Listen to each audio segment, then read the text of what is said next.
안녕하세요. 오늘은 굉장히 흥미로운 주제입니다. 제가 작전 세력이 존재한다는 증거를 제시해 보도록 하겠습니다. 아마 주식시장에 대한 많은 인사이트를 얻을 수 있는 시간이 될 것 같습니다. 먼저 작전 세력에 대한 정의부터 내려야 할 겁니다. 사람마다 정의가 다를 수 있는데요. 먼저 작전과 세력을 구분해서 생각해 보겠습니다. 일반적으로 세력이라고 하면 큰 물량을 가지고 주가를 좌지우지하는 투자자를 말합니다. 세력은 투자자입니다. 저도 매매를 하는 투자자입니다. 저와 세력의 다른 점은 바로 주식 수량이 있습니다. 세력은 주가를 좌지우지할 정도로 큰 물량으로 매매를 합니다. 그래서 세력이 시장가로 지르면 주가는 1분 봉상 장대 양봉이 나오고요. 시장가로 매도하면 주가는 1분 봉상 장대 음봉이 나오기도 합니다. 제가 매수한다고 장대 양봉이 나오지 않고요. 제가 매도한다고 장대 음봉이 나오지도 않습니다. 톡하고 간지러울 뿐이죠. 정리하면요. 세력은 주포라고도 하는데 큰 물량으로 매매하는 투자자를 말합니다. 그렇다면 작전은 무엇일까요? 단순히 매매하는 것만이 아니라 스케줄을 짜고 계획적으로 주가를 어떻게 움직일지 전략을 짜는 걸 말합니다.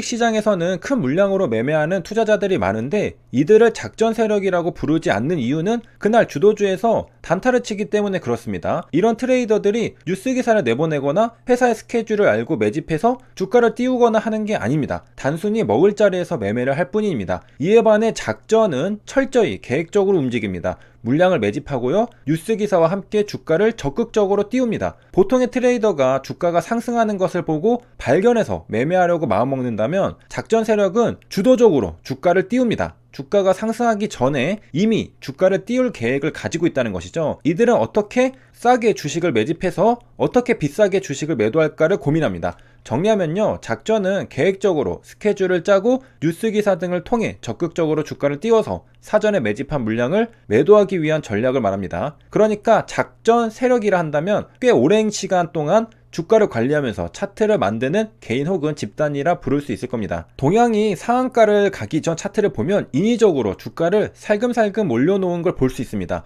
상한가를 쳤을 때 최대한 가격을 많이 상승시키기 위한 장치죠. 티나지 않게 전고점 바로 전까지 올려놨습니다. 1350원대에서 상한가를 치는 것보다 1500원대에서 상한가를 치는 게 주가 상승폭이 만족스러울 만큼 클 겁니다. 수익도 극대화되겠죠. 동향은 시가총액이 3천억 원대입니다. 작전주라고 말하기에는 꽤 큰 금액이죠. 그런데 동향이 상한가를 친 건 작전이 아니라 자연스러운 현상일 수도 있지 않느냐라고 물어볼 수도 있습니다. 제가 작전이라고 생각하는 이유를 이제부터 말씀드리도록 하겠습니다. 핵심부터 말씀드리면 하필이면 작전 D-Day에 작전 스케줄이 빠그러졌는데 상한가를 어떻게든 유지하는 모습을 보게 되었기 때문입니다. 그러니까 동향은 재료보다 수급이 우선한 경우입니다. 재료로 인해 수급이 붙는 게 아니라 수급이 상한가를 막아버린 상태입니다. 이건 누군가 인위적으로 계속 주가를 유지시키고 있다는 증거입니다. 악재가 나와도 무시하는 거죠. 왜? 오늘은 반드시 상한가를 쳐야 하는 D-Day였기 때문이죠. 이 점이 이 영상을 찍게 된 핵심 이유들입니다. 다른 관련주들은 상식적으로 움직이는데 동향만 상식적이지 않은 움직임을 보여줬기 때문입니다. 동향은 장 초반부터 순식간에 급등해서 상한가로 직행했습니다. 그리고 뉴스 기사들이 쏟아져 나왔죠. 윤석열 전 검찰총장의 공개 행보에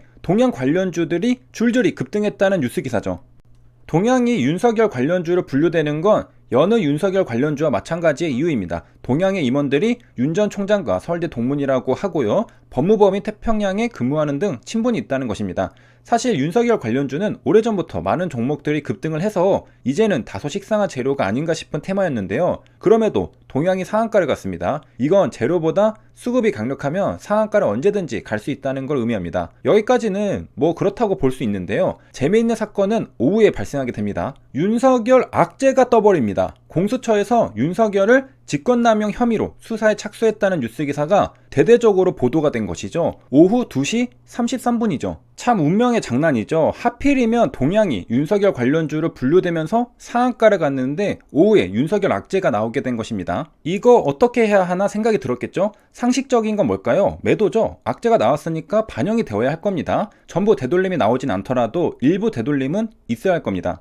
혐의는 옵티머스 사건 불기소가 있다고 합니다. 윤 총장을 누군가 고발해서 수사에 들어간 건데요. 사법정의 바로 세우기 밤인행동이라는 곳에서 윤 총장을 고발했다고 합니다. 그리고 그 결과 공수처에서는 이제 수사에 착수한다고 통지했고 그 통지한 사실이 뉴스 기사를 통해 보도가 된 것이죠. 윤석열 테마로 동향을 상한가 보냈는데 하필이면 디데이에 윤석열 악재가 터진 것이죠. 여기에서 정상적인 투자자라면 일단 전부 매도하고 리스크를 회피하고 봤을 겁니다. 악재가 뜨면 일단 파는 게 정상이죠. 그렇다면 동향의 주가도 상한가가 풀려야 정상이라고 생각할 수 있습니다. 그런데 동향의 주가는 2시 35분에 움찔 한번 하더니 어떻게든 다시 상한가를 마감시켜 버립니다. 저기에서 거래량이 700만 주나 터졌습니다. 여기에서 저는 상식적이지 않다고 생각이 들었습니다. 그리고 이건 주가를 관리하는 세력이 있다는 생각을 하게 됩니다. 그리고 이건 작전 세력이죠. 왜? 적극적으로 뉴스 기사가 나오면서 동향 주식들이 상한가를 갔기 때문이죠. 예정된 스케줄에 예정된 뉴스 기사들이 나오면서 전부 상한가를 보낸 겁니다. 이 당시 세력들은 물량을 많이 들고 있기 때문에 전부 털 수도 없었겠죠. 가격을 올리는데도 돈을 꽤 썼을 겁니다. 여기에서 가진 수량을 전부 던진다면 수익이 아니라 오히려 손실을 볼 가능성도 있고요. 실제로 던질 수도 없었을 겁니다. 그리고 이미 작전에 대한 스케줄까지 전부 짜놓은 상태인데 윤석열 악재가 하필이면 가는 날이 장날이라고 오늘 뜬 거죠. 스케줄이 애매하게 되었습니다. 하지만 오랫동안 준비한 계획을 저 악재 한번 떴다고 전부 수정할 수는 없습니다. 그래서 결론을 내린 게 그냥 악재 무시해 였습니다. 그냥 상한가로 막아버려가 된 것이죠. 동향의 사례는 악재를 무시하는 수급의 존재를 보여줍니다. 왜 악재를 무시한다고 생각했을까요? 그건 다른 윤석열 관련주들은 전부 폭락했기 때문입니다.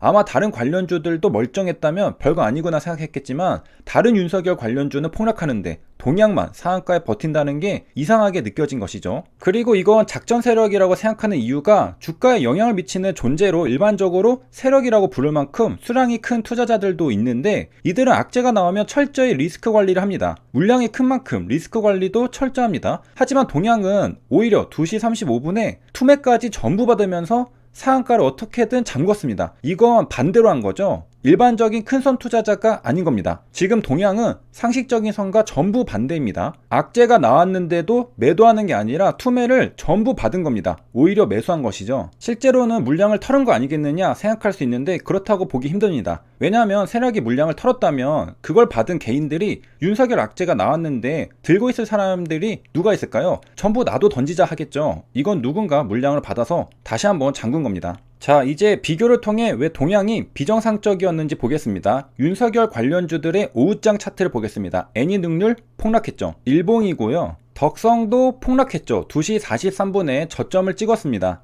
일봉에서도 음봉을 확인할 수 있습니다. 서현도 마찬가지로 폭락했죠. 2시 42분에 저점을 찍었습니다. 일봉상 역시 음봉이고요. 종가 마이너스 10%입니다. 덕성우도 마찬가지로 폭락했고요. 2시 43분에 저점을 찍었습니다. 그리고 반등했죠. 역시 종가 마이너스 10%로 음봉입니다. 지지선을 한번 깼죠. 서현탄 메탈도 폭락했고요. 음봉입니다. 웅진도 폭락했습니다. 저점은 2시 35분에 찍었고요. 일봉상 음봉입니다. 마이너스 13%로 윤석열 관련주 중에서는 하락폭이 가장 큰 편입니다. 세 줄 요약입니다. 오전에는 윤석열 관련주로 동향이 상한가를 갔습니다. 오후에는 윤석열 공수처 수사 착수라는 악재가 나왔습니다. 관련주들은 전부 폭락해서 음봉이 나왔습니다.